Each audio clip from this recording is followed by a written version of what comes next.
Hello again. Welcome back to another video.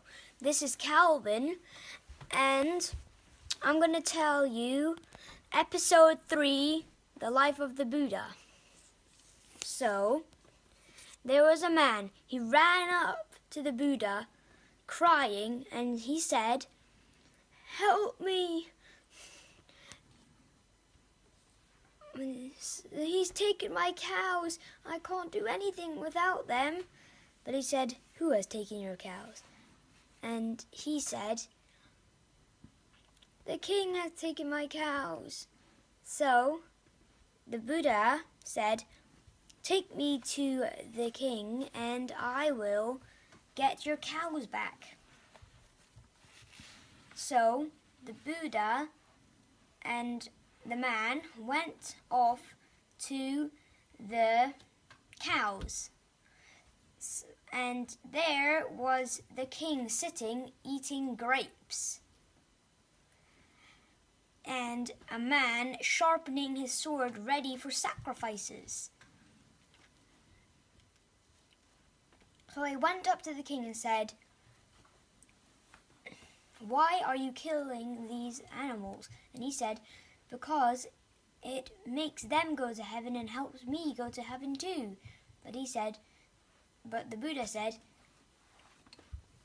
"So wouldn't it be quicker if you just got your child and chopped off their heads?" And then the king realized that chopping cows' heads off was very bad. So he let the Buddha sit on his chair, and the Buddha taught him about the Dharma, the Sangha, and all the rightful things. So then the person that was meant to chop off the cows' heads actually just chopped ropes instead to let them free. And the man who asked for the Buddha was extremely happy. So off went the Buddha and his disciples, and before he left, the king asked, "Who is he?" And one of the monks said, "He is the Buddha, the blessed one, the holy one, the enlightened one, the knower of worlds," right? Yeah, knower of worlds. So off they went, and they were in a town, and there was a lady, and she came up to the monk and said, Can I see the Buddha, please?" So she got to see the Buddha, and the Buddha said,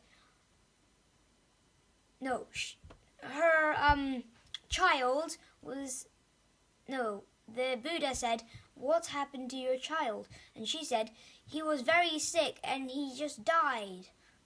So he said that "I will cure him if you can get me mustard seeds." So she was ready to go off, but just then, before she left, he said, "Has to be where someone has not died ever." So she went from house to house, and no one died in their house. So she began to realize that death is common and there is no age limit to death. My head's cold.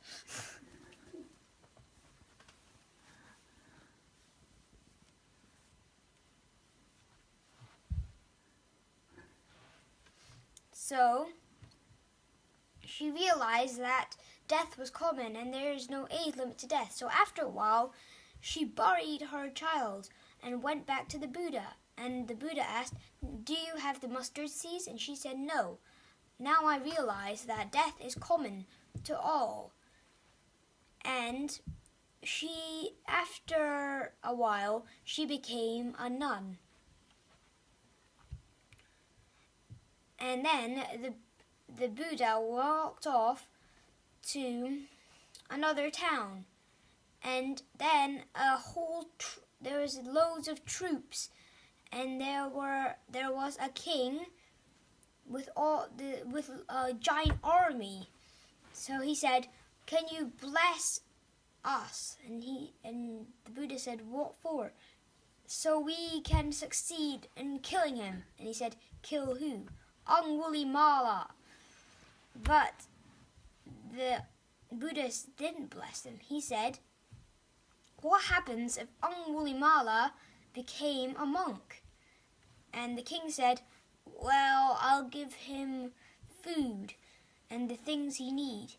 And then he said, "Well, here's Angulimala as a monk." And then his two guards jump into pots. And and the king was astonished, and he said, How? And then Angulimala explained that his story. He said that when he was rich, and he went to the school, and he was very good at self-defense and everything that there was at that school. So, but his classmates got very jealous of him. So they told their teacher, and the teacher started to get very suspicious of Angulimala. And he told Angulimala that he has to get him a garland of 1,000 thumbs. Wiggle, wiggle, wiggle. And Angulimala said, "No, our family is peaceful. I will not kill anyone just for their thumb." But the teacher said, "No, get me the thumbs." And the Angulimala pleaded for him to change his mind, but he didn't. So he started to get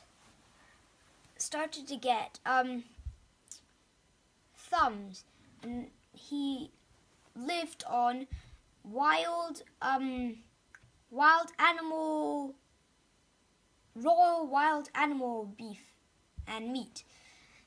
And whenever he found a traveler,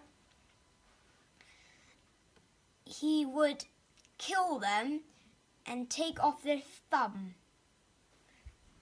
And after the streets were deserted, he started going into villages and terrorize them and killing everyone in his path to get their thumb. And finally, he had 999 thumbs. And then he saw an old woman, and he ran up to her, only finding out that it was his mother. So he thought that he should not kill her, but then he thought he should.